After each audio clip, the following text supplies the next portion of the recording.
¿Listo? Bueno, muchas gracias por su presencia a las personas y alumnos que están interesados en la maestría en Administración y Políticas Públicas del CIDE.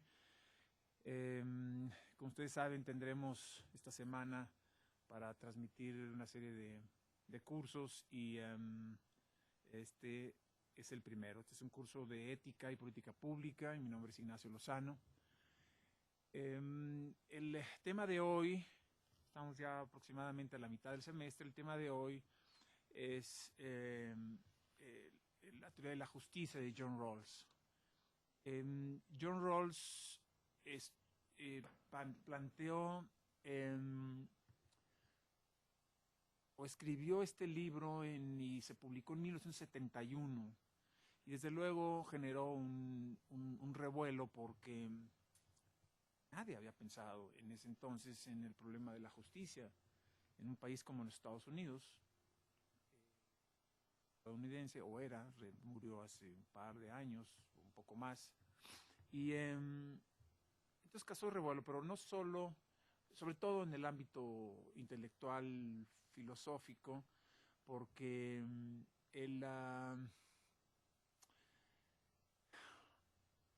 no era una posición, y esa fue una de las principales críticas que se le hicieron, no era una posición liberal, en el sentido en que John Rawls es un filósofo liberal, y así se consideraba, y se consideró hasta el final, y sin embargo su teoría de la justicia tenía ciertos tonos no tan liberales, de manera que fue objeto de crítica tanto por el lado, digamos, del libertarianismo, que es una forma, digamos, extrema de liberalismo que podíamos incluso identificar con la derecha, o la derecha por lo menos estadounidense, y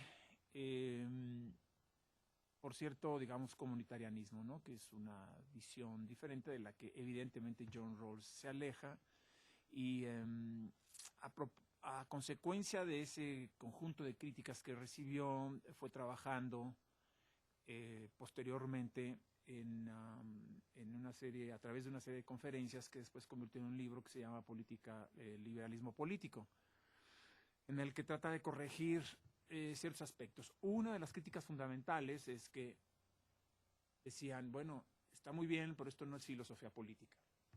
O sea, esto es filosofía, pero no filosofía política. Entonces, en el liberalismo político trató de justificar, o de, mejor dicho, de fundamentar su teoría de la justicia sobre esta idea digamos, más basada en la política, en una concepción, en una cierta concepción liberal de la política, desde el punto de vista filosófico. Bueno, ese es un punto de aclaración, digamos, de previo y especial pronunciamiento, y otro punto es de las críticas que recibió, era un tono, digamos, o lo que se consideraba y se sigue considerando una cierta inclinación fundacionalista. Es decir, que lo que estaba planteando era, pues en realidad, una fundación, es decir, la fundación de una suerte de régimen basada en una cierta idea de justicia. Y esto pues no es tan apreciado digamos, por la corriente liberal, es tanto como un poco Platón, ¿verdad? Y la República, que es una idea fundacionalista, evidentemente, y en cierto modo, cierto comunitarianismo también, y Hannah Arendt estaría, digamos, en esta lógica, aunque un poco, digamos, llevando al extremo el argumento, ¿no? Porque en Hannah Arendt, aunque su idea clásica, digamos, de lo que es la política como una posibilidad de crear algo nuevo, y en ese sentido sería fundacionalista, su idea de que la Revolución Americana realmente fundó algo nunca visto, no es una creación de la nada, no es una creación teórica, sino una consecuencia fundada en la propia historia de los Estados Unidos, que es de donde los padres fundadores de digamos, de la democracia norteamericana toman, digamos, sus fundamentos para crear esa federación y en general una forma, digamos, de organización política. Bueno, entonces, contestando a esas críticas es que Rawls escribe esta idea de liberalismo político. Entonces voy a tratar de plantear o digamos, de hacer un recorrido por la teoría de la justicia con algunas, actualizándolo un poco con algunas de las observaciones que el mismo John Rawls hace en liberalismo político. Entonces, como virtud, la justicia es una virtud, dice él, como la verdad es una virtud. Entonces, lo que trata de, digamos, de hacer con esta afirmación casi desde el origen, desde el principio,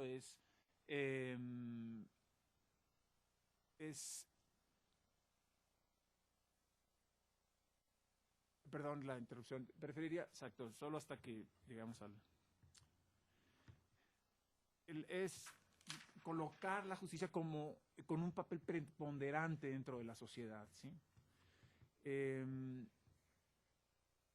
De ahí, en cierto modo, las críticas que recibió. Y desde luego, bueno, no solo preponderante, sino el tipo, digamos, de planteamiento invita, pues, a muchas reflexiones. Bueno, la justicia como virtud, entonces, no es negociable, ¿sí? Políticamente hablando. Los principios de justicia, como los define Rawls, son aquellos que permiten seleccionar, escoger una entre varias alternativas de arreglos sociales. Pues, toda la terminología de sociedad o de social tiene que ver con el conjunto, digamos, del sistema y no solo nada más de uno de sus aspectos, ¿no? O sea, no solo del aspecto político, económico, sino todo el conjunto. Entonces, estos principios de justicia de los que él habla van a permitir hacer esta selección, digamos, que va a ser, digamos, la mejor, o por lo menos la óptima desde cierto punto de vista, por lo menos desde los principios que él denomina eficiencia, bueno, por lo menos el principio de eficiencia. Ahora, los arreglos sociales van a condicionar, van a determinar cierta división de ventajas, ¿sí? En el sistema o en la idea de justicia de Rawls, nadie sale perdiendo, ¿sí? Y a su vez, los principios de justicia van a ratificar o permitir ratificar el acuerdo social básico, ¿sí? Sobre los beneficios que se van a distribuir.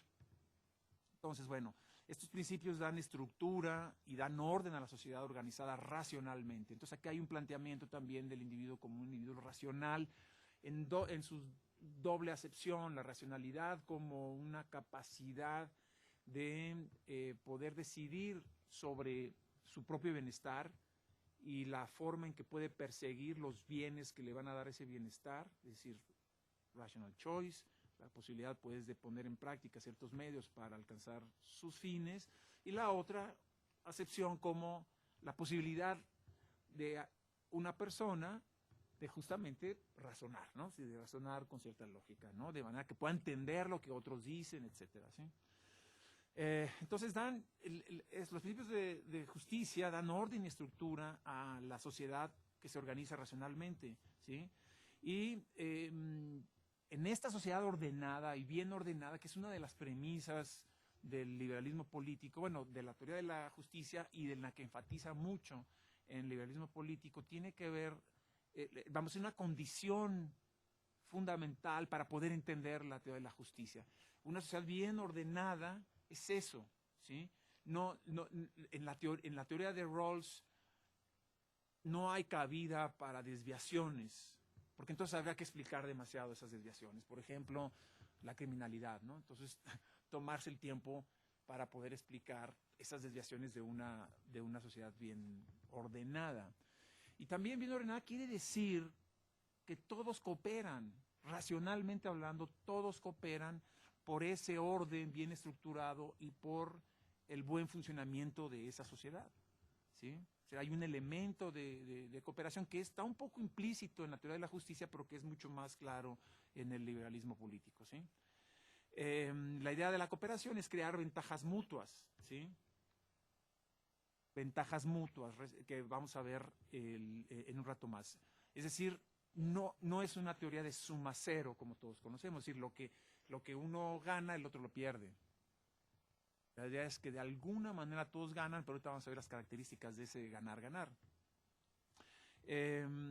Entonces, considerando esto, los principios de la justicia proveen una forma de asignar derechos y deberes al interior de las instituciones básicas de la sociedad y definen la distribución apropiada de los beneficios y las cargas de la cooperación social. ¿Sí? Entonces, casi nada, ¿no? O sea, vamos, lo digo obviamente de manera irónica, ¿sí? Ahora, aquí habla de instituciones básicas. Desde luego, Rawls nos está proponiendo un diseño exhaustivo de la sociedad, ¿sí? Sino aquí un diseño fundamental, básico, que permita el funcionamiento eficiente de la sociedad de acuerdo con estos principios de justicia, ¿sí? Entonces, una sociedad bien ordenada, como la plantea Rawls, es aquella que permite la maximización del bienestar de todos sus miembros, por un lado, y por el otro, está regulada por una concepción pública de la sociedad. Esto es bien importante porque igual es un énfasis todavía mayor en la política del liberalismo, porque la idea de la concepción pública de la sociedad está basada precisamente en el fundamento racional de que todos mundo, o por lo menos los individuos representativos, pueden participar o sea, a través de la deliberación y la reflexión, de la discusión y del diálogo, en el diseño de las instituciones de esa sociedad. ¿Está claro eso, no? Bueno, ya saben ustedes que el método aquí en la clase es que ustedes pueden interrumpir, preguntar, etcétera, ¿sí? Entonces, espero eso. Todos aceptan y saben en este contexto que los demás, ¿no? Cada uno sabe que los otros aceptan los mismos principios de justicia. Eso es bien importante, ¿sí?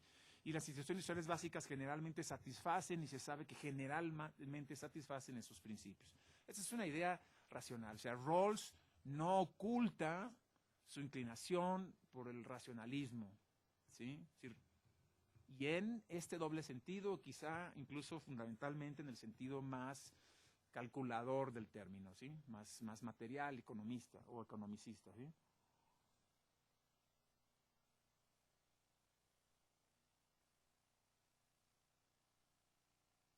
Ahora, puede haber concepciones divergentes del mundo y en particular de la justicia, ¿sí? El asunto que nos aclara y que no había aclarado en la teoría de la justicia, Rawls, y lo menciono ahorita aquí para que quede de una vez asentado, es que la discusión, esta idea del diálogo, de esta sociedad racional en la que todo el mundo participa, no está basada en una doctrina o en una filosofía exhaustiva o fundamentalista, por decirlo así.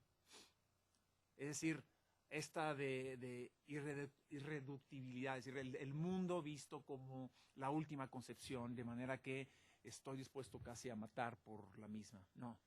Sin negar que tenemos un plano como individuos, un plano en el que fundamos nuestra conducta, digamos, de acuerdo con una cierta filosofía o una cierta visión religiosa, o en fin, filosófica, ideológica. Los principios de justicia y la sociedad ordenada bajo estas instituciones básicas de justicia no se pueden fundamentar en ese tipo de doctrinas o de visiones filosóficas o visiones del mundo.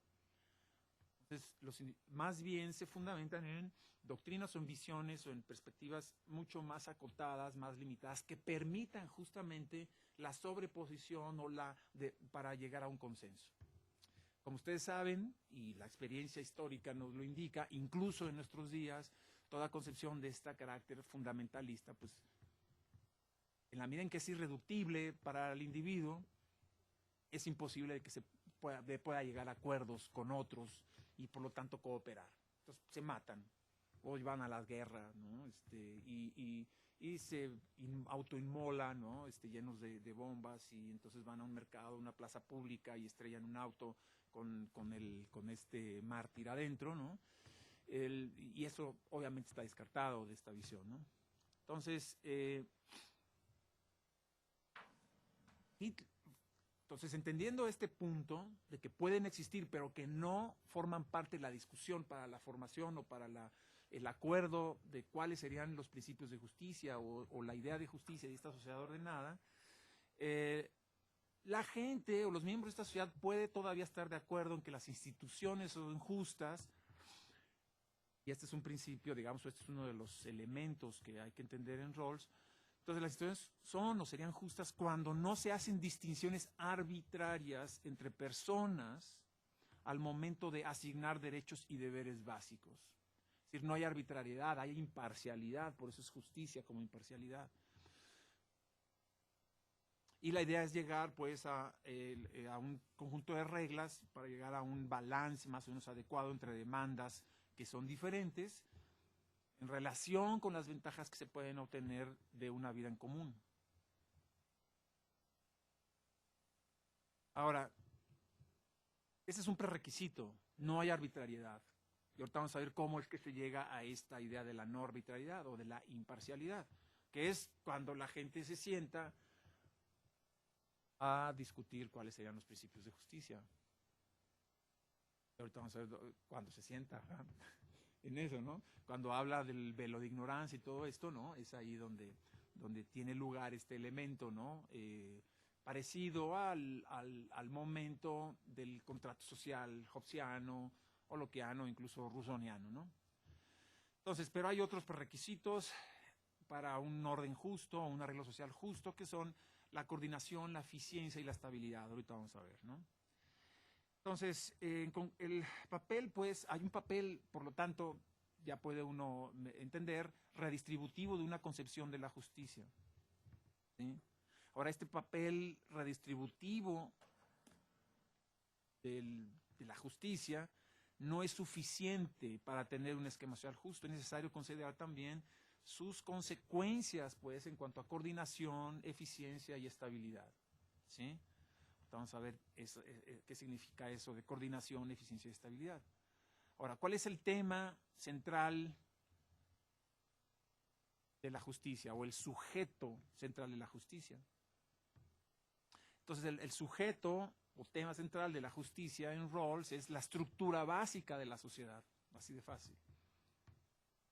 Él, insisto, no está hablando de un arreglo exhaustivo donde tengamos control y donde diseñemos cada detalle de esa sociedad, no. Estamos hablando de los fundamentos, a partir de los cuales entonces una sociedad puede construir otras instituciones y otros elementos y hacer una vida y una sociedad floreciente, rica, etcétera, ¿sí? Ese sujeto de la justicia, que es la estructura básica de la sociedad, es el modo en que las instituciones sociales principales distribuyen derechos y deberes fundamentales y determinan la división de ventajas. División de ventajas a partir de la cooperación social. Esto es bien importante y es algo en el que insiste mucho Rawls en su liberalismo político. Hay un componente muy parecido a Aristóteles, por lo menos para mí, en ese sentido de conseguir o de, digamos, de que la sociedad es un arreglo, cualquiera que sea, pero fundamentalmente una sociedad, para lograr una cierta autosuficiencia a través de la coordinación o de la cooperación, de la interacción con un fin colectivo, ¿sí? O con una idea de construir algo colectivo, ¿sí? Ahora, ¿cuáles son las instituciones principales de la sociedad? La constitución política, dice él, y los arreglos sociales y económicos principales. Que la sociedad tiene una constitución.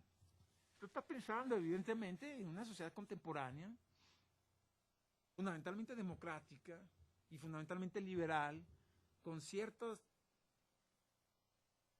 cimientos políticos, sociales, conocidos para todos nosotros, ¿no? Es decir, en ese sentido podríamos decir que no es fundacionalista, o sea, o que por lo menos es mucho más específico y más claro en el liberalismo político para salir un poco de la trampa de un posible fundacionalismo en la teoría de la justicia, ¿sí? ¿Qué significa esto de la constitución política, los arreglos sociales y económicos principales? Bueno, la protección legal de la libertad de pensamiento y de conciencia, mercados competitivos, propiedad privada de los medios de producción y la familia monogámica, como, bueno, como ejemplos nada más de instituciones sociales principales, ¿sí? Entonces, como ustedes pueden ver, pueden apreciar, se trata de algo que para todos es relativamente familiar, ¿sí? Ahora,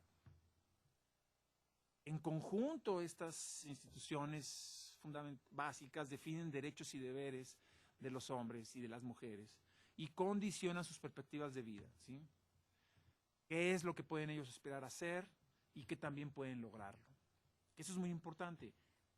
Sobre la base de estas instituciones, nosotros y cada uno de nosotros podemos determinar qué es lo que podemos esperar de nosotros mismos, de nuestros propios planes de vida, y cómo lo podemos lograr y que también lo podemos lograr, ¿sí? Esta es una garantía fundamental, digamos, en este arreglo, ¿no? Ahora, los principios de justicia regulan, según Rawls, la elección de una constitución política y los elementos principales del sistema económico y social, ¿sí? Entonces, a la definición de justicia, habría que decir que la justicia de un esquema social, y estas son palabras de Rawls, depende esencialmente de cómo son asignados esos derechos y deberes y las oportunidades económicas y las condiciones sociales en los diferentes sectores de la sociedad, ¿sí? Entonces depende esa justicia de un esquema social de cómo son asignados los derechos y deberes. Esto es muy importante porque la forma en que esos derechos y deberes son asignados no es una forma ni arbitraria, ni vertical, ni nada, ¿sí? Es una forma fundamentalmente basada en la libertad y en la igualdad. Y en una libertad igualitaria, digamos, ¿no? Es decir, ahorita vamos a ver en qué consiste.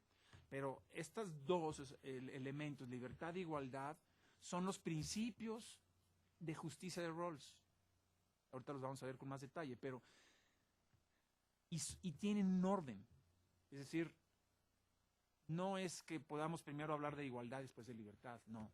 Primero, esencialmente se habla de libertad y solo cuando ese principio es satisfecho es que podemos hablar de igualdad y no al revés. Es decir, esto es importante porque no hay desigualdad, ninguna restricción a las libertades se puede justificar en aras de la igualdad. En cambio, restricciones a la igualdad o a la equidad pueden justificarse en función de la libertad. Pero este no es un juego de palabras. Ahorita vamos a ver cómo es posible que esto se dé. ¿Cómo es posible que la igualdad, la libertad, pueda dar paso a un arreglo desigual pero justo? ¿Sí? ¿Sí se entiende eso? O sea, en Rawls es legítimo que haya desigualdad. Vamos, legítimo es mi término, pero digamos un poco está implícito.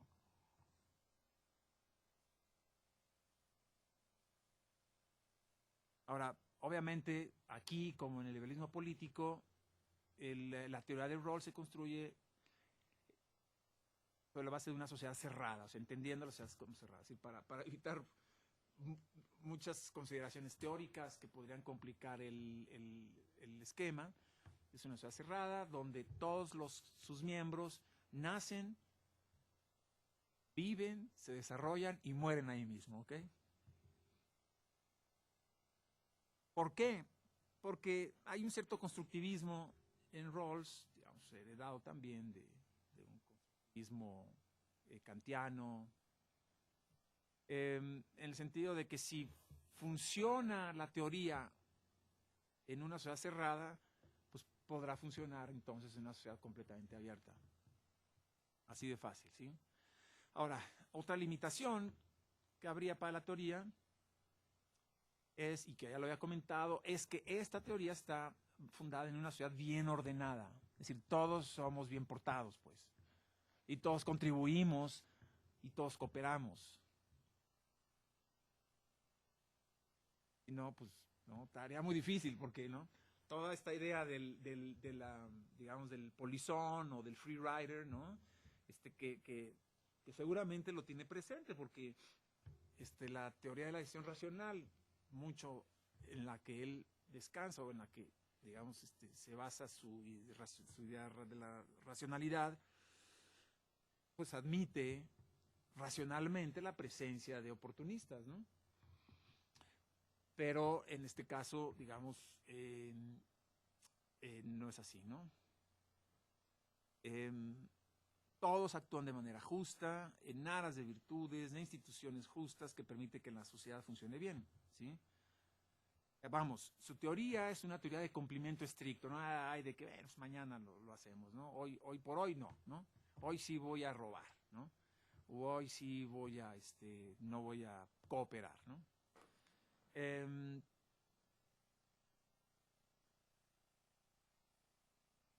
Entonces, su enfoque o su preocupación está más bien en una concepción distributiva de la justicia, ¿sí? En un nivel, en el nivel de la estructura básica de la sociedad.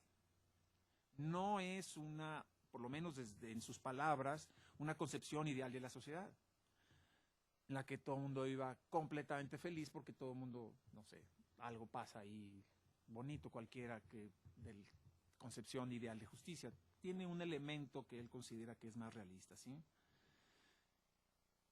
Aunque se basa un poco en ciertas concepciones ideales, ¿sí?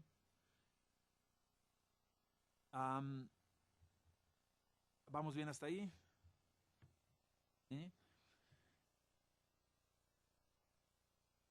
Entonces, para hacer explícita esta idea de justicia, tenemos que entender la concepción de cooperación social de la cual deriva, ¿no? Entonces, y aquí es en donde entran en juego los principios de justicia, ¿sí?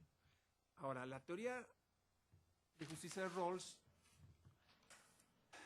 es un intento de rescate de la teoría del contrato social, como la encontramos en Rousseau, en John Locke. Pero no es un contrato original a partir del cual se entra un arreglo social y gubernamental determinado, sino más bien se trata de tomar los principios de la justicia con el objeto, ¿sí?, de ese contrato original, o como el objeto, mejor dicho, de ese contrato original, ¿sí? Ahora, esos principios de los que habla Rawls, de nuevo, son los que personas libres y racionales, preocupadas por maximizar sus beneficios, es decir, racionalistas, ¿sí?, con sus propios fines y con un cierto sentido de la justicia, aceptarían en una posición inicial de igualdad. Y esta posición inicial de igualdad define por su parte los términos fundamentales de la asociación, que derivaría del contrato original, ¿sí? O sea, son personas que maximizan beneficios con un cierto sentido de justicia, pero son principios que John Rawls dice aceptaría cualquier persona libre y racional en una posición inicial de igualdad. ¿En qué consiste esa posición inicial de igualdad? Ahorita lo vemos, nada más aclaro antes que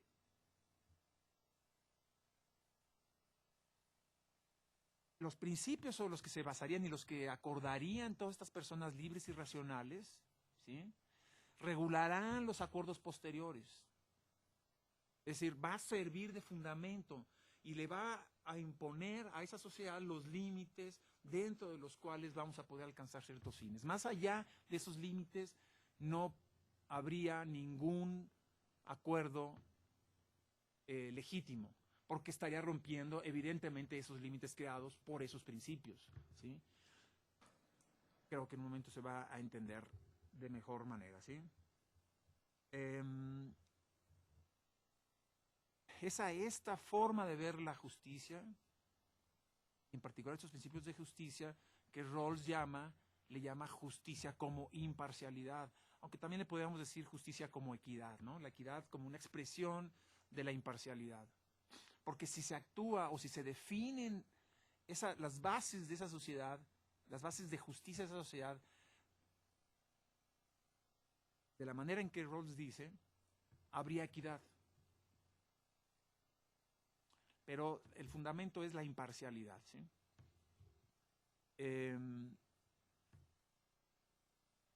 Claro que este es un ejercicio que tendríamos que imaginar un poco, ¿no?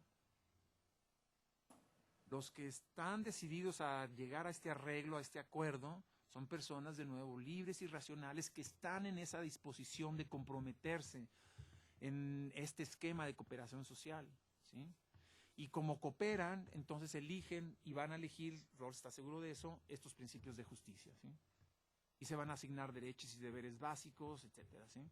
Y van a determinar cuáles son los alcances o los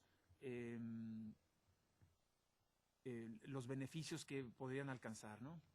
Si ponemos el PowerPoint y lo proyectamos, Mario, por favor, allá. Nada más para que vean también nuestros, bueno, sí, ahí lo ven, sí, ¿verdad? Sí está. Bueno, digamos, el esquema es muy elemental, pero digamos, resume un poco el planteamiento rawlsiano, ¿no? Hay unos principios de justicia que son aceptados por personas libres y racionales en una posición original. Ahorita vamos a ver, insisto, lo de la posición original. Esos principios de justicia van a regular los acuerdos posteriores, o sea, el tipo de cooperación social y las formas de gobierno. Esto es lo que se entiende como justicia, como imparcialidad, ¿no? A su vez, esos acuerdos posteriores, ese esquema fundamental que va a condicionar los acuerdos posteriores, van a permitir una elección de principios que asignan deberes y derechos básicos y van a determinar la división social de beneficios. Pero también van a determinar los mecanismos de justicia formal y la regulación de demandas y querellas, ¿sí? Y constituyen lo que es justo y lo que es injusto de una vez por todas. Aunque en el liberalismo político va a haber la posibilidad de una revisión. Incluso aquí en la teoría de la justicia hay una posibilidad de revisión gracias a lo que él llama equilibrio reflexivo, que también ahorita vamos a ver. Ahora, ¿cuál es la posición original? ¿Alguna idea? ¿A qué le suena posición original? Se supone... Ups, perdón. Es que apagué la computadora. Sí, adelante. Lo que acaba de decir es el velo de la ignorancia. Se supone que los individuos no saben nada sobre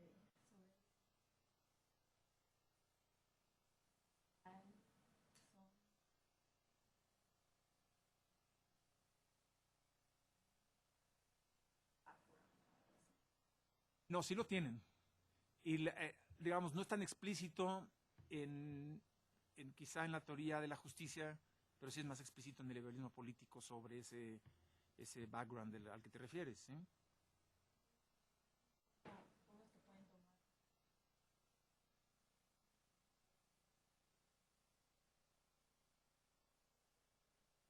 es como ponerse o sea, no, Tienen que hablar un poquito más fuerte para que nos escuchen también nuestros... Como ponerse en una posición en la que yo no conozco las consecuencias, puede ser que posteriormente me sean adversas, pero mi posición inicial, digamos, es con base en unos principios que, pues digo, probablemente puedan afectarme o no puedan afectarme, ¿no? Pero eso es como el velo de la ignorancia, eso es lo que yo... Sí, y a ver, Karen, otra vez. Lo que habías dicho, porque las dos cosas, lo que está diciendo Paola con lo que estás diciendo tú, son complementarias. Yo decía que son individuos que supuestamente no, o sea, no tienen ningún antecedente de tal manera que pueden tomar decisiones nuevamente, ¿no? Porque no saben sobre quién van a tomar las decisiones, no saben su posición social, su posición cultural, no Así saben es. absolutamente nada de ellos, ni Ese es el juego. Hay... tal vez el background que sí tienen es esa racionalidad que tienen, ¿no? Sí.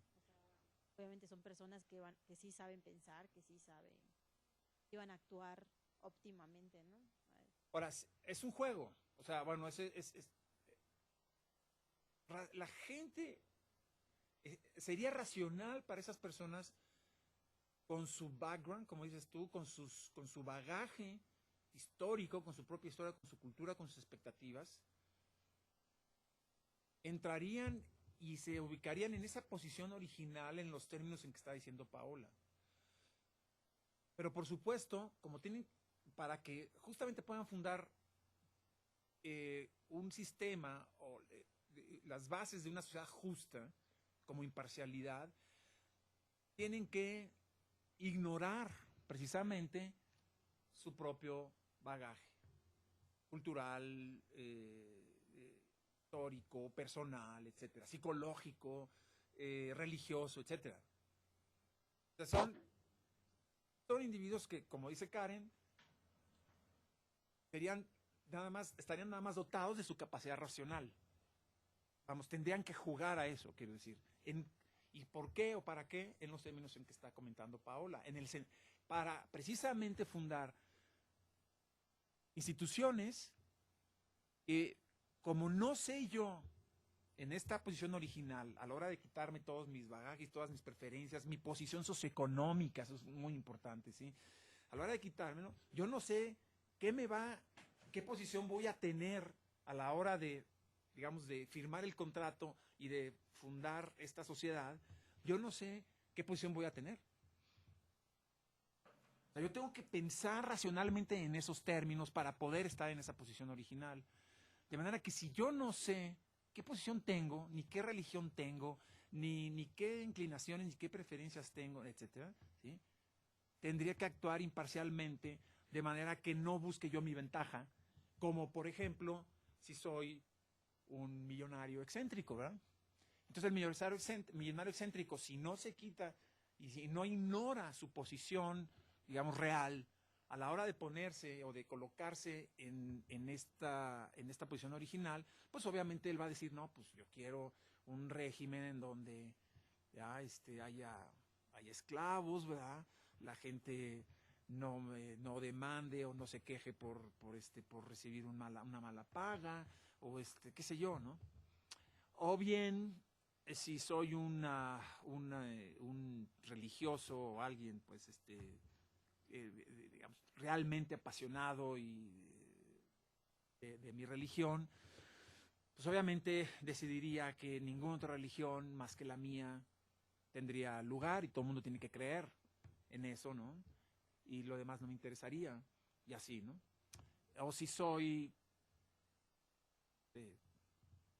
heterosexual, ¿verdad? Y entonces yo querría que no hubiera, obviamente, homosexuales ni lesbianas, y entonces, ¿no? O si soy caucásico, o soy, no sé, negro, o soy asiático, o soy indígena, lo que sea, pues querría que todos se parecieran a mí, y entonces no habría cabida para toda esa gente.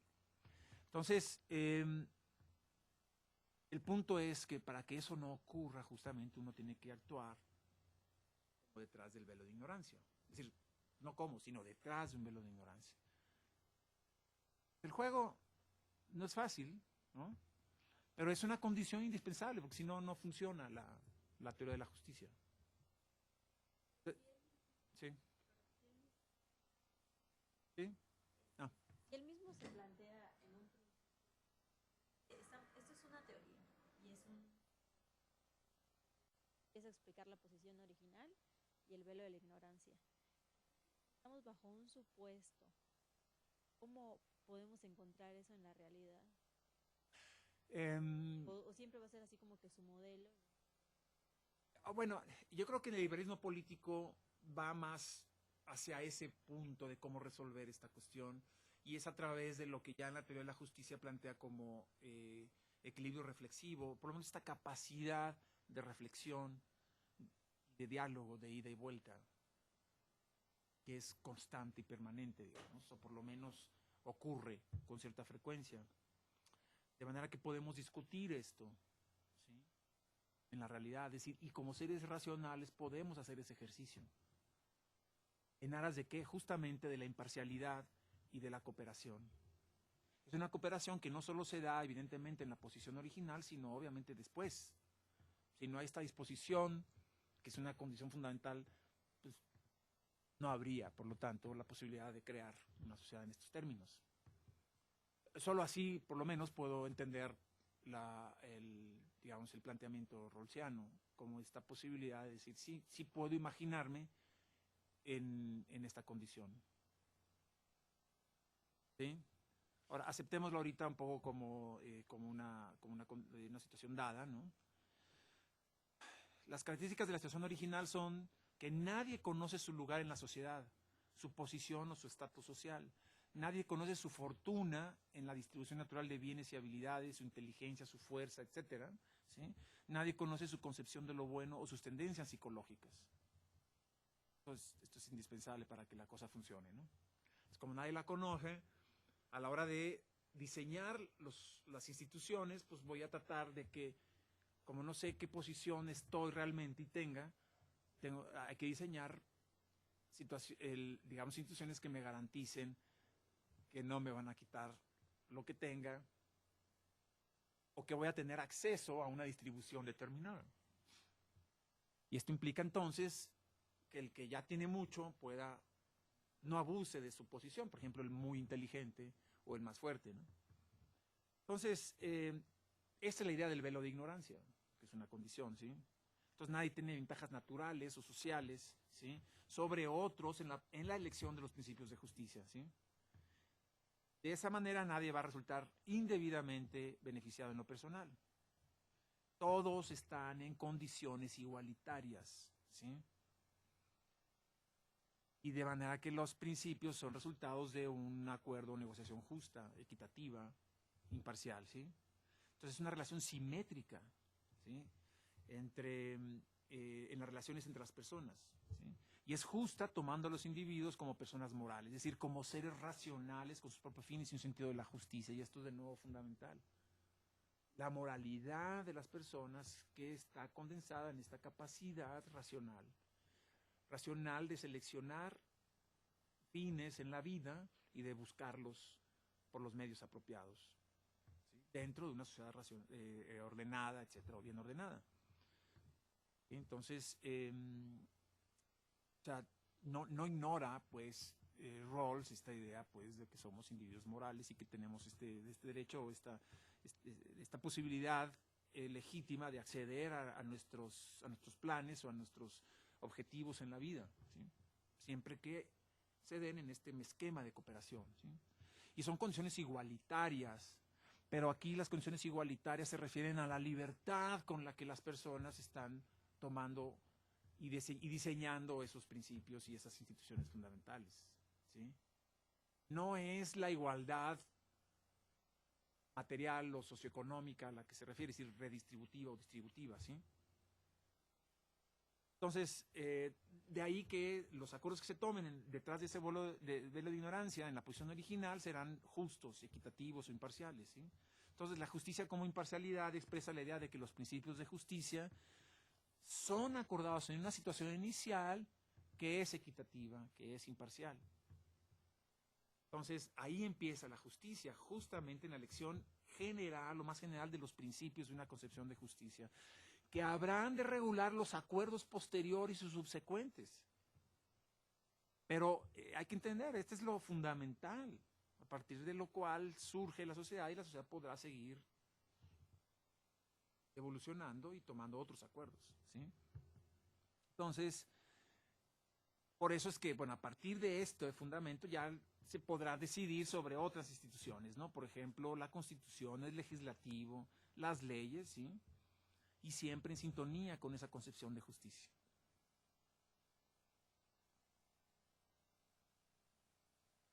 Sí.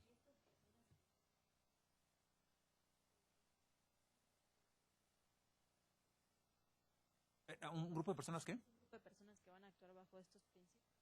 Ah, que sí, claro. Sí. Grupos selectos de personas. No, son todos o los representantes de esos todos.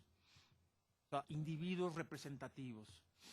Claro, bueno, o sea, ¿no? Es decir, quizá no en el sentido de que han sido elegidos, ¿no?, por alguien, sino que, digamos, a lo mejor Eduardo representa a las personas, digamos, de su edad, estudiantes de posgrado, ¿no? Con un cierto rango de edad, con un cierto nivel de ingreso, etcétera, ¿no? Y Débora representa, ¿sí? Etcétera, ¿no? Esa es un poco la idea, pero en teoría están ahí expresados todos, ¿sí? Es decir, todo mundo. Esa es la idea y lo complejo de cualquier sociedad con esquemas representativos, ¿no? Pero el argumento o la presunción es esta, ¿sí? Ahora, de ajustar la realidad a una situación hipotética como esta que estamos confirmando, para confirmar lo equitativo de las instituciones y los acuerdos, ¿es válido? ¿Sí? Entonces, estamos sentando las bases también de un reconocimiento público de los principios de justicia, y es lo que decía al principio. Cuando se refiere a reconocimiento público, es justamente a esta posibilidad de discusión colectiva, de reflexión colectiva, pública, ¿sí?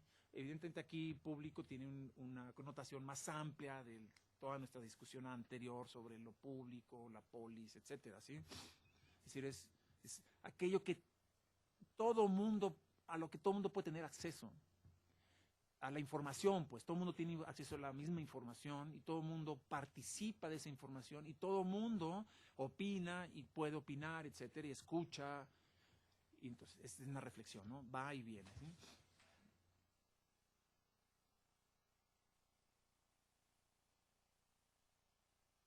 Entonces,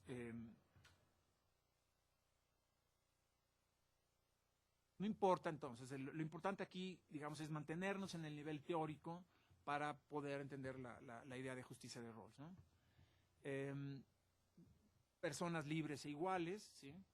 Que bajo estas circunstancias de imparcialidad podrían entrar y estar de acuerdo, ¿no? Y esto implica que los individuos de esta sociedad pues son personas morales, o sea, individuos con una moralidad, ¿sí? Y por lo tanto son autónomos, en este sentido kantiano de autonomía, que se pueden autoimponer obligaciones. Y estas obligaciones, claro, autoimpuestas, no son exactamente las del imperativo categórico, las de la ley universal, porque son individuos racionales que legítimamente buscarían sus fines y por lo tanto, digamos, las cosas buenas que harían estarían en función de esos fines buscados y no el bien por el bien mismo, ¿no? Pero hay que aceptar pues la idea de que somos autónomos y de que esa autonomía es la que nos permite precisamente tomar decisiones, juntarnos, escuchar, hablar, etcétera, ¿sí? Entonces,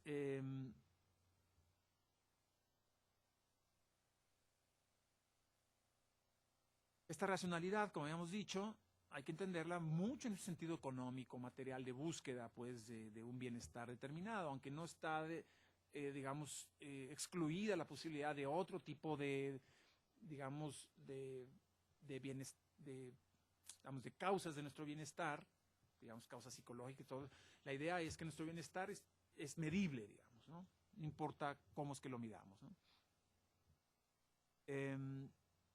Ahora, ¿cuáles son, si esto se cumple, o si la gente hace esto en esta posición original, habría dos principios que las personas en esa posición inicial escogerían.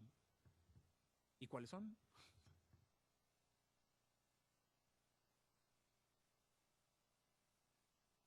Bueno, uno es la igualdad en la asignación de derechos y deberes básicos.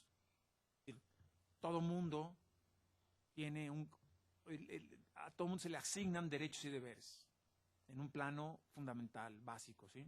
Y el otro principio es que las desigualdades económicas y sociales, desigualdades de poder y riqueza, por ejemplo, son justas solo si compensan beneficios para todos y particularmente para los más desfavorecidos. Es decir, no sería injusto en este arreglo que los pocos obtuvieran los beneficios más grandes siempre que los más desafortunados mejoraran con ellos su situación.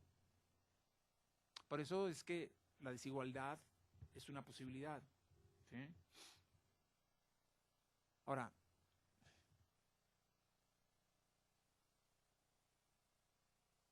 no es el principio de diferencia, que así le llama Rawls,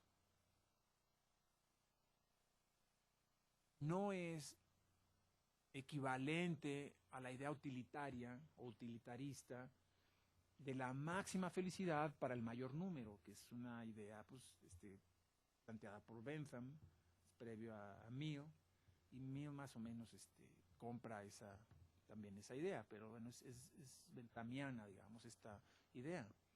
La máxima felicidad para el mayor número. La implicación de la máxima felicidad para el mayor número es que existe la posibilidad de la suma cero.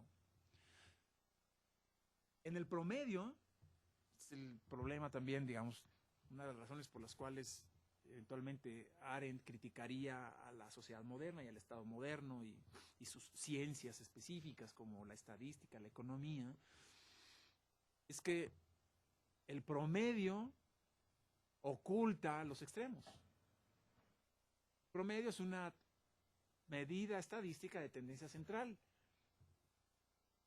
lo que le ocurre, digamos, a una mayoría. Esto significa, como la mediana y eso, ¿no? O la moda. Significa que no toma en cuenta a los que no les toca nada o a los que les toca muy poco. Si en la repartición de la felicidad Marta se queda sin nada, pues mal por Marta.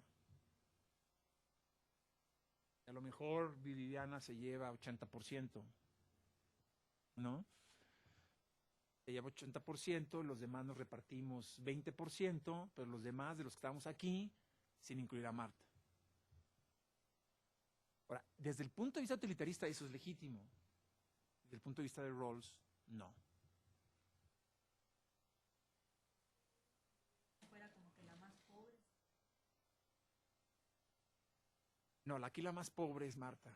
Ya la pobre ya la sacamos de la repartición. Ahorita vamos a ver cómo es que se resuelve ese. Lo acabo de decir ahorita, aunque obviamente el planteamiento puede estar todavía un poco nebuloso, ¿no? Las desigualdades económicas y sociales, dice Rawls, son justas solo si compensan beneficios para todos y particularmente para los más desfavorecidos. En el esquema de Rawls, Marta estaría incluida. Ahorita vamos a ver bajo qué condiciones estaría incluida. ¿Sí? O sea, no es injusto que unos cuantos, o sea, que el oligarca siga siendo oligarca y se siga llevando una buena rebanada del pastel. La cosa es que todos se beneficien. ¿Okay? Y esto no es lo mismo que la idea utilitarista de la repartición. En general, en la idea utilitarista siempre habría algunos que quedarían fuera, ¿no? Ahora, ¿qué es lo que está detrás de este segundo principio? Es una idea intuitiva de que todos cooperan, porque todo mundo estaría dispuesto a sacrificar una parte, ya sea que el menos favorecido, no el no favorecido de plano, el menos favorecido, acepte que haya unos más favorecidos, ¿sí? Y eventualmente mucho más favorecidos. Todo el mundo coopera, todo el mundo dice, sí, está bien, yo participo y tal, ¿no? Bajo la idea de que algo me va a tocar, ¿sí? Entonces, la idea es que los beneficios se distribuyan a todos, ¿sí? Aunque no se trata de una distribución estrictamente equitativa o igualitaria, ¿no? Donde, ¿no? A la idea de poco marxista de que a cada quien, según sus necesidades, bueno, ni siquiera esa no sería exactamente igual, ¿no? Una totalmente igual es a cada quien le toca el mismo cacho de pastel, ¿sí? Literalmente. Y en la idea marxista pues sería otra forma, cada quien según su necesidad, de cada quien según su capacidad, ¿no? Bueno, en la idea de Rawls no es exactamente tampoco así, porque hay otros componentes detrás de esto, porque se trata de que somos seres libres y autónomos, de manera que nosotros podemos hacer con nuestra vida lo que se nos pegue la gana, siempre que hayamos establecido esos principios de justicia, que estemos dispuestos a cooperar de alguna manera, y claro, podemos dedicar más o menos a ese, digamos, conjunto de beneficios colectivos, ¿sí? Pero no estaríamos necesariamente dispuestos, o no necesariamente se implicaría que todo mundo estaría haciendo exactamente lo mismo y trabajando exactamente igual, ¿no? Hay diferencias porque en el mundo hay diferencias, ¿sí? Entonces, la idea es el planteamiento, digamos, coloquial del campo parejo para todos, ¿sí? El arranque en la vida tiene que ser parejo. Esta es una idea rawlsiana. Esa es la idea. Y a partir de ahí, bueno, una vez fundados esos principios de justicia, bueno, habrá algunos que por su inteligencia, por sus habilidades, por algunos atributos puedan ir adelantando más que otros, pero no a costa de otros, ni dejando a los menos desfavorecidos fuera del reparto, ¿sí? A partir de eso podrá haber diferencias, ¿no? Pero no de manera que excluyan de una cierta distribución. Entonces, por eso le llama esto principio de diferencia. Significa el principio de diferencia que si es legítimo, si es justo que que se gane o que la gente se beneficie diferenciadamente. ¿Okay?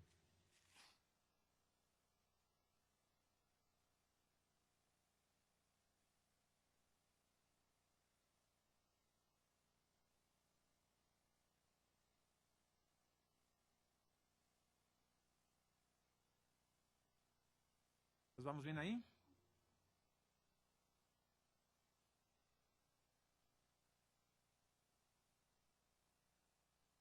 Ahora, la concepción de la justicia será razonable. Razonable. ¿Sí ven esa palabra que se repite y en la lectura del liberalismo político todo el tiempo está? Una sociedad razonablemente ordenada, individuos razonables y todo, ¿no? Es algo que cae dentro de nuestra capacidad racional de entender y de aceptar, ¿sí? Bajo esta idea, insisto, de los principios de justicia, en la que yo no le impongo a otros mis creencias, porque puede ser razonable para aquel que se autoinmola en un coche bomba hacer eso, o como aquel médico que les comentaba, ¿no? Que asesina no al médico, aquel creyente, ¿no? Que asesina al médico abortista a la salida de la clínica, porque él está convencido de que tiene un mandato de Dios y de que lo que está haciendo ese médico abortista es injusto.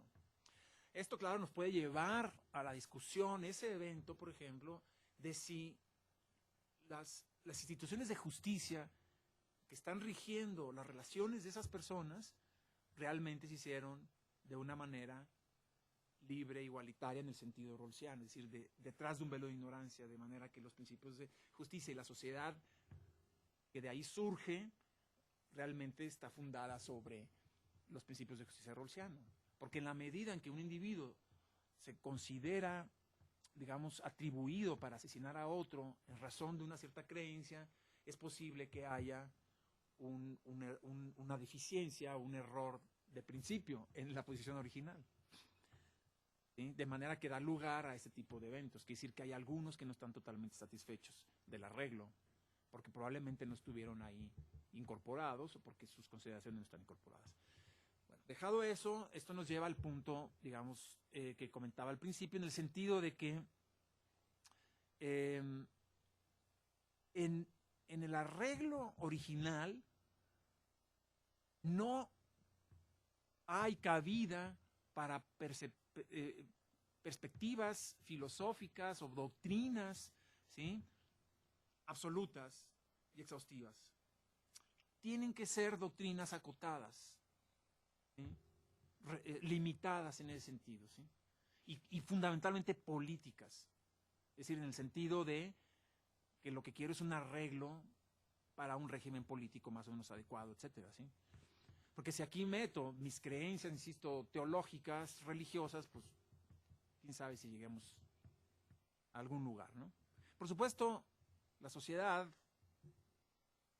occidental, por lo menos, ha superado aquellas aspiraciones medievales, ¿no? De una confesión religiosa que pretendía imponerle a todo mundo sus valores, ¿no?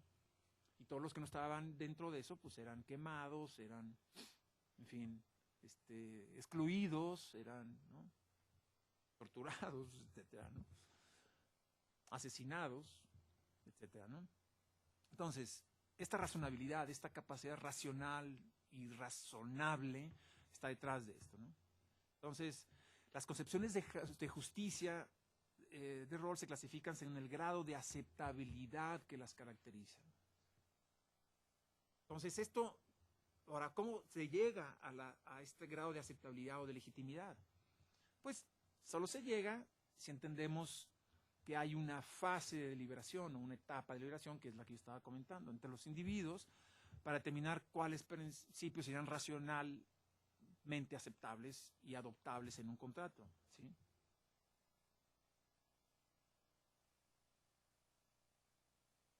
Entonces,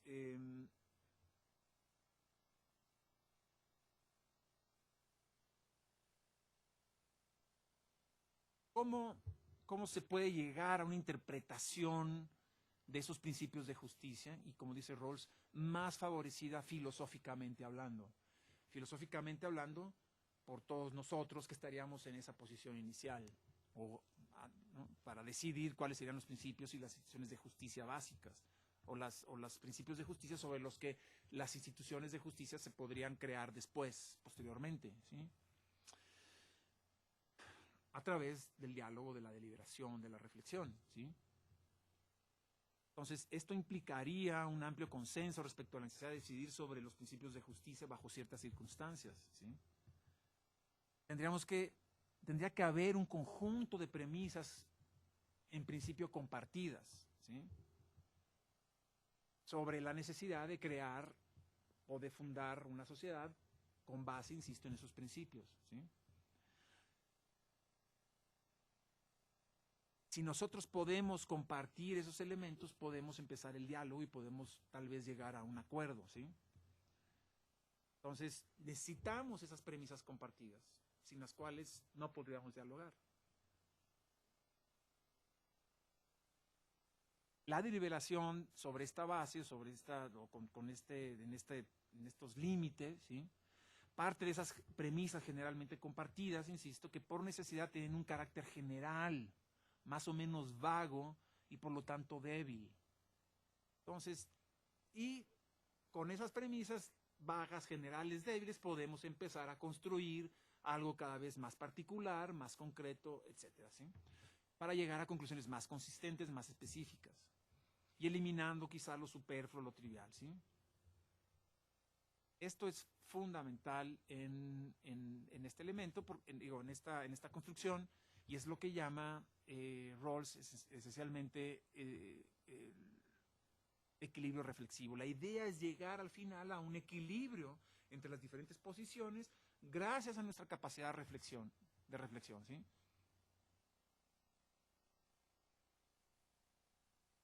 Entonces, es evidente que se trata de un planteamiento más o menos realista, de que no vamos a llegar al último acuerdo del universo, ¿verdad? Para poder establecer una sociedad. Es una sociedad relativamente bien fundada, relativamente bien ordenada, etcétera, ¿sí? Ahora, sobre esta base, entonces, razonablemente nadie tendría grandes ventajas ni grandes desventajas. De ahí, pues, que no es una sociedad completamente igualitaria. No, o mejor dicho, no es una sociedad igualitaria, es una sociedad equitativa o justa desde este punto de vista imparcial, ¿sí?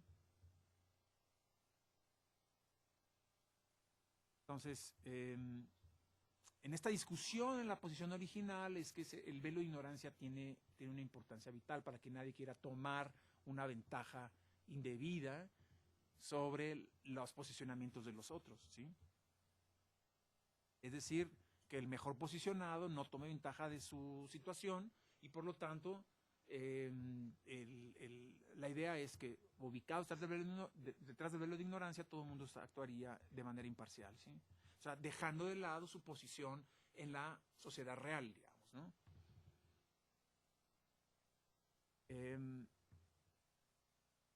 El equilibrio reflexivo es más o menos este, no sé si está Mario por ahí.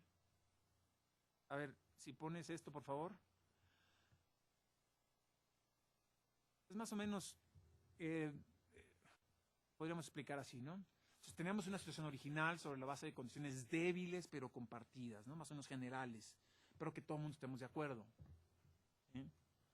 Y deliberamos con nuestras premisas a condición de adoptar una postura racional, abierta, flexible, que lleve a acuerdos débiles. Ahora, aquí falta una flechita, perdón, que va al cuadro que dice, ¿son suficientemente fuertes esos acuerdos? Ahí va una flechita, ¿no? Si son suficientemente fuertes, bueno, nos preguntamos si son suficientemente fuertes. Si no son suficientemente fuertes, continuamos con la deliberación. La idea es ir llegando, como por oleadas, a fundamentos cada vez más sólidos, ¿sí? Ahora, si son suficientemente fuertes, podemos pasar a la siguiente ronda, digamos, ¿no? Que es si satisfacen nuestras convicciones de justicia, que serían estas dos que habíamos comentado, ¿sí? Si no las satisfacen, continuamos con la deliberación, ¿sí? Y vamos creando una situación cada vez más sólida. Y si sí, bueno, llegamos a ese equilibrio reflexivo del que habla Rawls. Gracias, Mario. Y este es el mecanismo, ¿no? Que vamos jugando con eso, ¿no? La idea es que es un equilibrio porque finalmente nuestros principios y nuestras consideraciones coinciden. Llegamos a un acuerdo, o sea, a un equilibrio. Y es reflexivo, pues, por eso, porque reflexionamos, ¿no? Porque conocemos los principios respecto de los que se conforman nuestras consideraciones y las premisas en las que se fundamentan. Es decir, son producto de la reflexión, ¿sí? Entonces, bueno, ya habíamos dicho que no es lo mismo este planteamiento rawlsiano al planteamiento utilitarista, ¿no? Entonces, digamos, desde el punto de vista utilitarista, sería racional una sociedad, digamos, y sería, digamos, una sociedad estaría organizada apropiadamente cuando sus instituciones maximizan el saldo neto de satisfacción o de felicidad, digamos, ¿no? El saldo neto, no importa cómo se distribuya.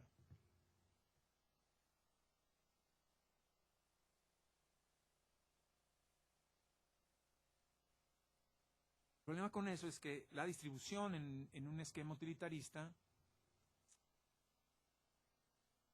no podría dar paso justamente a una situación completamente injusta, por lo menos para algunos. Que haya, como dicen los franceses, clochards, o sea, de estos sin techo que hemos visto en las calles, ¿verdad? Todos chilapastrosos, los pobres, ya un poco afectados, ¿no? De la mente, que no tienen un casa, que viven, pues, a veces, quién sabe de qué, ¿no? De hurgar en la basura, ¿no? Es decir, que no forman parte de la sociedad. Esos son excluidos completos. Ya no estoy hablando de los no tan excluidos a los que les llega un poquito de oportunidades o algo de la beneficencia o en el pasado de los dispensarios, ¿no? Etcétera. Esto no funciona. En el esquema utilitarista podría ocurrir eso, esta distribución en la que alguien se lleva 80%, o como en México ocurre, que uno de los deciles en la distribución del ingreso, el decil más alto, se lleva una proporción altísima, no sé de cuánto, ustedes lo tienen presente, 30, 40, 50% del ingreso del país. Y el resto, como me gusta decir, pues la perrada, ¿verdad? Hay que ir por los huesitos que nos van dejando, ¿no? Detrás de ellos. Y en esa búsqueda, pues se van quedando unos fuera, ¿no? Porque no hay, ¿verdad? Para que todo el mundo se pueda beneficiar, porque va a haber unos perritos más gandallas que otros, ¿verdad? Más fuertes o más grandes, qué sé yo, entonces hay unos que se van a quedar fuera. Esta pues distribución no es la que funciona, ¿sí? Entonces, este esquema pues no es legítimo, aunque desde el punto de vista de Rawls, aunque desde el punto de vista utilitarista lo sea, ¿no? Ahora, habíamos dicho que aquí vamos bien, más o menos, ¿sí? Saben que ustedes tienen la palabra. Paola, ¿ibas a levantar la mano o te arrepentiste? ¿Te arrepentiste? No, en la posición original no puede haber arrepentimientos. Ya que estás adentro, ahora lo dices. A ver, estamos en el equilibrio reflexivo, estamos reflexionando. Tenemos que construir, exactamente. Esta es la idea del constructivismo. Gracias, Karen. Estamos construyendo. Entonces, ¿qué es lo que no te gusta de la construcción? No, sí, o sea, sí me gusta. No, la cuestión está como la cuestión, o sea, me llama la atención esta cuestión de seres racionales, ¿no? Y cómo lo racional lo adapta a como beneficio de la comunidad, ¿no? O sea, sí. beneficio como al final es mi convivencia, ¿no? Pero como este sentido de comunidad como muy... Sí, claro. Por eso es que, digamos, despertó tantas inquietudes en su momento, ¿no? Y desde luego lo sigue despertando. Pero sí, o sea, aquí hay un condicionamiento y claro, él lo que hace es acudir y abiertamente lo hace al óptimo de Pareto, que es un planteamiento racional, ¿no? ¿No? Ideal, digamos, óptimo, porque la realidad, como los economistas saben, no hay óptimos de Pareto, ¿no? En realidad, la realidad es que la realidad, y en la realidad nada más hay subóptimos, ¿no? Pero la perspectiva rawlsiana es que podamos tener una distribución en la curva de preferencias que sea justamente la óptima, ¿no? Y ahorita vamos a ver ese detalle porque es paretiano, o sea, así fue como lo planteó Pareto en su momento, ¿no? Entonces, el sujeto primario del esquema de justicia, de los principios de justicia, es la estructura básica de la sociedad, es crear una estructura básica para la sociedad, ¿sí? Y por cierto, por ahí pasan luego la lista, ¿no? Hay un arreglo, pues, de las principales instituciones sociales dentro de un esquema para la cooperación, ¿sí?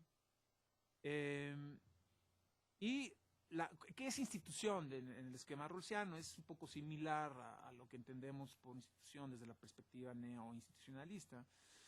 Y lo entiende como un sistema público de reglas que define cargos y posiciones con sus derechos y deberes, poderes e inmunidades. Estas reglas especifican ciertas formas de penas y defensas, etcétera, cuando ocurren violaciones. Entonces, bueno, algunos ejemplos de instituciones o prácticas sociales son los juegos y rituales, juicios y parlamentos, mercados, sistemas de propiedad, etcétera, ¿sí? Entonces, hay dos formas de entender la institución, una institución abstracta una, concreta la otra. La abstracta concibe a la institución como una posible forma de conducta expresada por un sistema de reglas. Y la concreta la concibe Rawls como la concreción del pensamiento y la conducta de las personas en un tiempo y un espacio determinados de las acciones especificadas por esas reglas. Una es el planteamiento, digamos, en el papel y la otra es la conducta y lo que en el individuo ocurre en su cabeza respecto de esas instituciones o lo que hace el individuo. Ahora, en un tiempo y un espacio determinados, parte, digamos, de la crítica que se hacía a la teoría de la justicia era esta concepción fundacionalista y en cierto sentido histórica. Lo que hace en el liberalismo político es incorporar un componente histórico. O, es decir, cuando habla de esta especie como de responsabilidad generacional, ¿no? Es decir, de esta posibilidad de que generacionalmente lo que hoy se construye tenga beneficios y efectos positivos sobre las siguientes generaciones y así sucesivamente. Por supuesto, esto implica que como individuos históricos, aunque racionales o racionales aunque históricos, podamos generar un conjunto de instituciones de justicia a partir de una posición original, ¿no? Pero bueno, hay un componente, pues, vamos a decir así, de historicidad, ¿no?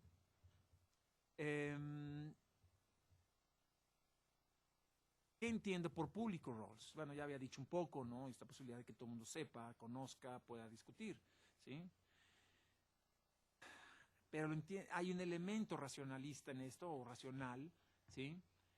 En roles, en el sentido de que cada uno de los individuos comprometidos en un sistema de reglas de carácter público sabe lo que sabe si esas reglas y su participación en la actividad que ellas definen son el resultado de un contrato. Es decir, una persona que participa en una institución conoce lo que las reglas demanda de ella, o sea, de esa persona y de las demás personas. A su vez, dentro de la lógica racionalista, esta persona también sabe lo que otros saben, o sea, más bien sabe que los otros saben esto. Y esos otros saben lo que esta persona sabe respecto de esas reglas, y así al infinito. No hay manera, pues, de que nadie se llame a sorpresa sobre esto, ¿sí? Las reglas son compartidas y en ese sentido son públicas, o son públicas precisamente por esta capacidad, ¿sí? que entendemos de entender que existen esas reglas y de cuáles son los alcances de esas reglas y las consecuencias de cumplirlas y no cumplirlas. Pero también sabemos que los otros saben esas reglas. Y esa es una de las condiciones, digamos, de la racionalidad, pero también de esta sociología reflexiva de la que nos hablaba Weber, para que pueda darse, por ejemplo, la acción social con arreglo a fines, que todo el mundo sabe las reglas y se comporta conforme a esas reglas, y esto es lo que da certidumbre a la acción, aunque este no es un, digamos, tema fundamentalmente rawlsiano, pero está implícito, ¿no? Entonces, bueno, lo importante de la publicidad de las reglas y de lo público de las reglas institucionales es que garantiza que los participantes en la institución saben qué limitaciones a la conducta esperar de los demás y qué tipos de acciones son permitidas. Certidumbre, ¿sí? Esto permite la acción, ¿sí? Ahora, obviamente hay que distinguir entre las instituciones y las estrategias que cada quien utiliza en el marco de esas instituciones, etcétera, ¿no? Eso es algo que ustedes ya saben, básicamente por North y por, digamos, otros neoinstitucionalistas, ¿sí? Ahora, una cosa son, digamos, los principios básicos de justicia y otras son las instituciones de justicia formal. Una vez fundadas estos elementos, valga la redundancia, básicos, fundamentales de la sociedad, entonces se construyen sobre ellas instituciones formales, que son las que administran las leyes, ¿sí?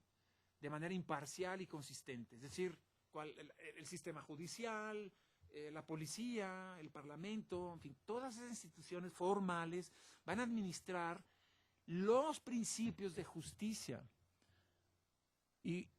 o los principios sobre los que está fundada esa sociedad. Si esos principios son injustos, la idea es que esas instituciones formales pueden administrar justamente en el sentido de correctamente esos principios, aun cuando sean injustos. Pero por supuesto, una sociedad que está fundada sobre principios justos, sus instituciones formales van a administrar estos principios sobre una idea de justicia. El asunto es la consistencia, en el sentido de que no haya conductas o una administración de justicia o una administración de instituciones formales de justicia paradójica o caprichosa, ¿no? De que, bueno, pues, ahora sí, ¿verdad? Pero a este, como es mi cuate, pues le vamos a ayudar un poquito, ¿no? O sea, como ocurre, ¿verdad? Muchas veces, ¿no? En donde quien tiene más puede comprar, digamos, un mejor acceso a la justicia que aquel que tiene menos, ¿no?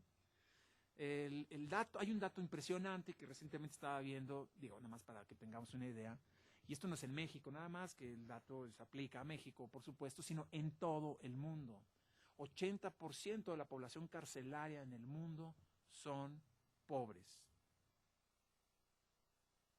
Bueno, es una expresión de que todavía hay mucho por construir, digamos, en términos de instituciones formales de justicia que apliquen consistentemente una cierta idea rawlsiana de justicia.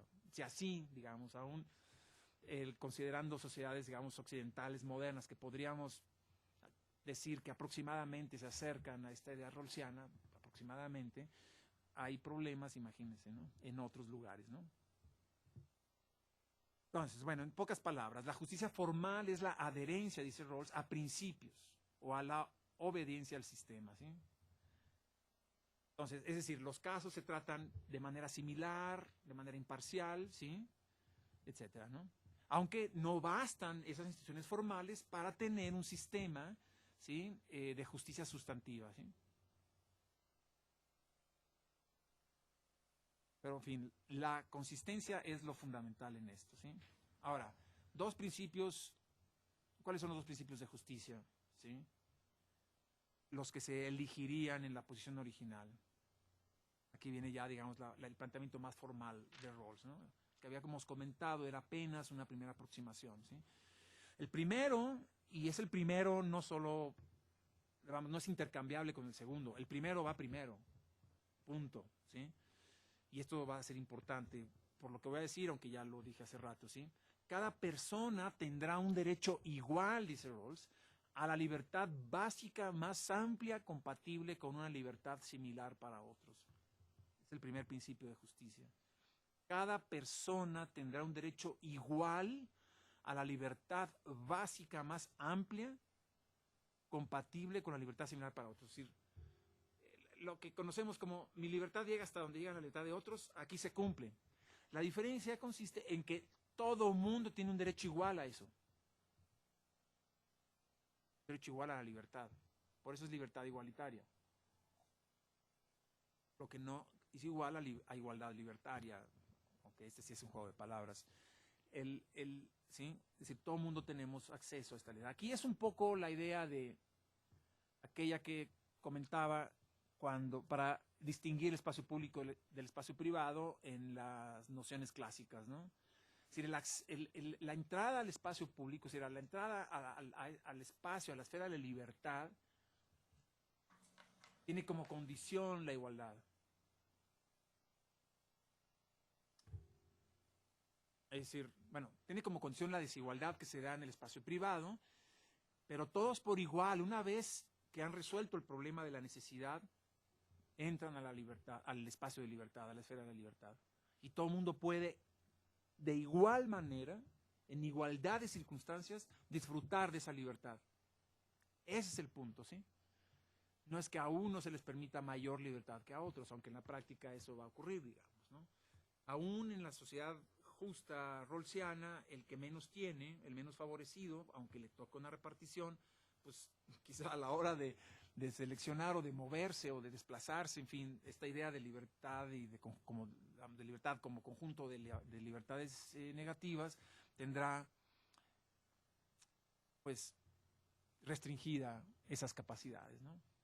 Es decir, si yo soy un obrero que gana, digamos, unos 7, 8 mil pesos al mes, pues tengo ganas de ir a Los Cabos de vacaciones, pues, hombre, aunque, bueno, claro, no se está refiriendo a eso, evidentemente, sino sobre todo a las libertades y garantías de carácter político. Es decir, sí tendré las mismas garantías de poder votar por alguien de mi elección, aunque la reforma laboral no apunta hacia allá, ¿verdad? Donde yo pueda elegir libremente a mis líderes, ¿verdad?, sindicales, ¿no? Que sería una forma de democracia, ¿no?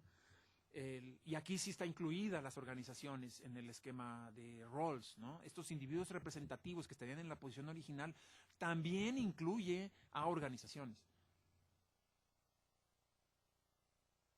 Entonces la UNT o la CTM o algo así podrían funcionar como individuos representativos, organizaciones representativas de otras organizaciones dentro de este esquema de posición original. Siempre que la CTM, la UNT o algo se pudiera ser capaz de situarse detrás de un velo de ignorancia. Pero es evidente que la discusión de la reforma laboral, para tocar el tema candente, no están los que están discutiendo situados detrás de su velo de ignorancia, de un velo de ignorancia.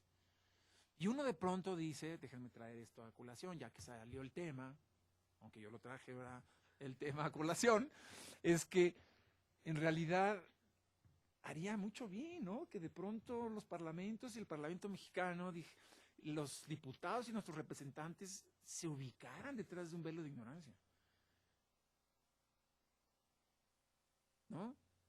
Yo digo que sí caería bien, o sea, incluso dentro del entendido de que el diputado es representante de la nación, o sea, una vez que es diputado.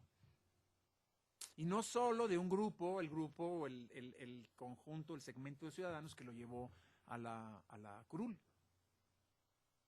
Entonces, en ese sentido, la responsabilidad como representante de toda la nación es considerar a la nación justamente y no al grupo que representa, porque a lo mejor puede ser un diputado de un distrito ubicado, digamos, aquí atrásito, ¿verdad?, del CIDE, en la zona de Interlomas, por ejemplo, ¿no? Que evidentemente tendrían un interés muy claro de que su representante, pues, lo representara en sus intereses, ¿no? En una lógica utilitarista tendría sentido, pero obviamente esto nos lleva a una serie de decisiones muy complejas, o sea, vamos, no necesariamente justas en ese sentido rawlsiano. Pero bueno, hasta ahí la contemporaneidad de mi comentario.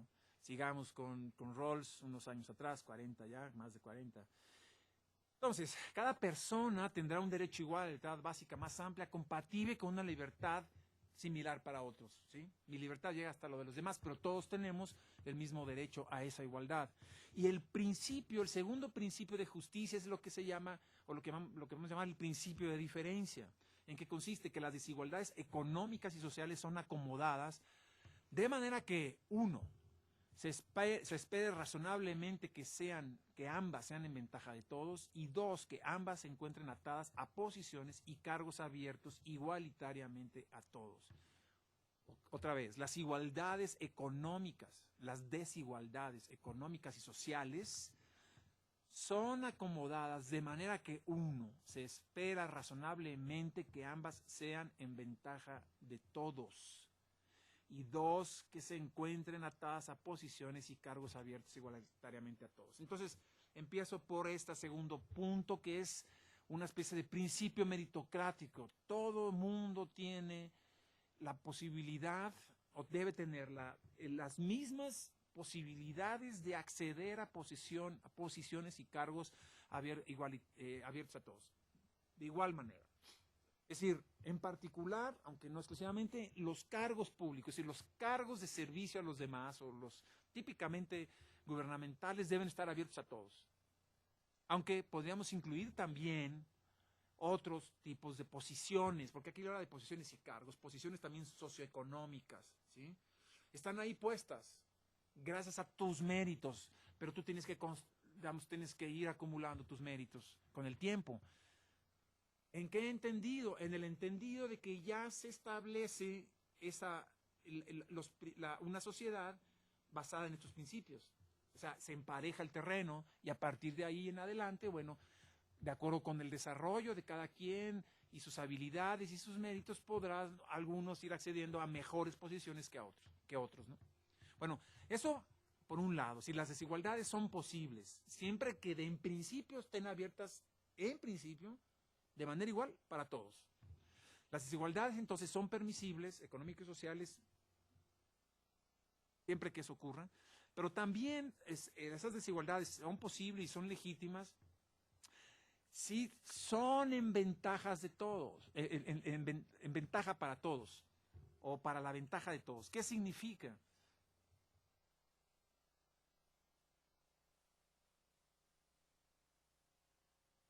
Significa, bueno, antes de decirlo, ¿sí?, me voy a referir primero a las libertades básicas a las que se refiere con el primer principio Rawls. Y las libertades básicas de los ciudadanos, dice Rawls, son la libertad política, el derecho de votar, de ser elegible a cargos públicos, libertad de expresión y asociación, libertad de conciencia, libertad de pensamiento, libertad personal y derecho de propiedad, garantía de no ser arrestado arbitrariamente de acuerdo con la ley, o sea, el habeas corpus, o en México el derecho de amparo, ¿no? Estas libertades, según el primer principio, deben ser iguales para todos los ciudadanos. Ya lo sabemos, ¿no? Por ahí Robert Dahl nos pone 8, ¿no? Condiciones son 8 en su poliarquía. Bueno, es esto, lo que ya entendemos por libertades negativas en nuestra actualidad. El segundo principio, el del principio de diferencia, se aplica a la distribución del ingreso y la riqueza y al diseño de organizaciones jerárquicamente ordenadas. Ni modo, o sea, ¿no? Vivimos, pues, en una sociedad organizacional o organizada, en una época de organizaciones, ¿no? La distribución del ingreso y de la riqueza no necesita ser igual para todos, pero sí debe ser en beneficio de todos. Y todos al mismo tiempo deben tener las mismas oportunidades de acceder a posiciones y cargos, públicos o no, ¿sí? Todas esas posiciones están abiertas para todos, ¿sí? Para que todo el mundo se beneficie. Ahora, el primer principio va primero, decía yo. Sí hay un orden de prelación. Para explicar esto, entonces voy al principio de diferencia que dije que en un ratito les decía, entonces, o lo explicaba. Es justo para Rawls la desigualdad siempre que la mejora en la posición del más aventajado o del mejor posicionado en la sociedad redunde en la mejora del peor posicionado o de los peor posicionados. Es legítimo que el más rico en México gane más y acumule más dinero y riqueza, siempre que esa acumulación beneficie a los menos favorecidos. Por eso es que es legítima la desigualdad. Pero la idea es que lo que gana el mejor posicionado no signifique la pérdida del peor posicionado. O sea, no signifique suma cero, sino que sumen todos. Y esto necesariamente implica un mínimo de cooperación, es decir, de voluntad para cooperar. ¿Sí está claro eso? Así de fácil. Ese es el óptimo de Pareto, al final del día. ¿Sí? Digo, puesto más elegantemente y arreglado y formulado en términos matemáticos, ¿verdad? Eso sería, ¿sí? Ahora,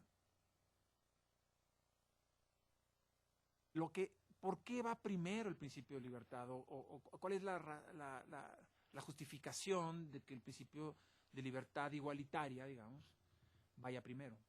Eso es pregunta, no retórica. ¿Por qué ir primero? O sea, ¿por qué no pone primero la igualdad? Es decir, no la igualdad, el principio de diferencia, quiero decir, la legitimidad de la desigualdad bajo estas condiciones paretianas de que el peor posicionado se beneficie cuando el mejor posicionado se beneficia. Si nadie empeora, pues, ese es el asunto. ¿Por qué va primero la libertad? ¿Por qué no va primero el principio de diferencia?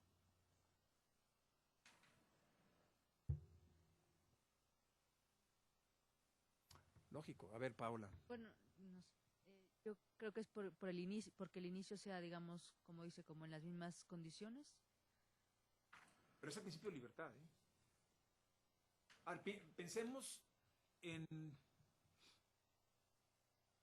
al revés. ¿Qué pasaría si antepongo, o sea, si nosotros suponiendo que nosotros somos los individuos representativos que estamos organizando esta sociedad y fundando detrás del velo de ignorancia los principios de justicia sobre los cuales va a desarrollarse la sociedad, y decimos, lo importante aquí es la igualdad socioeconómica de las personas. ¿Qué pasaría?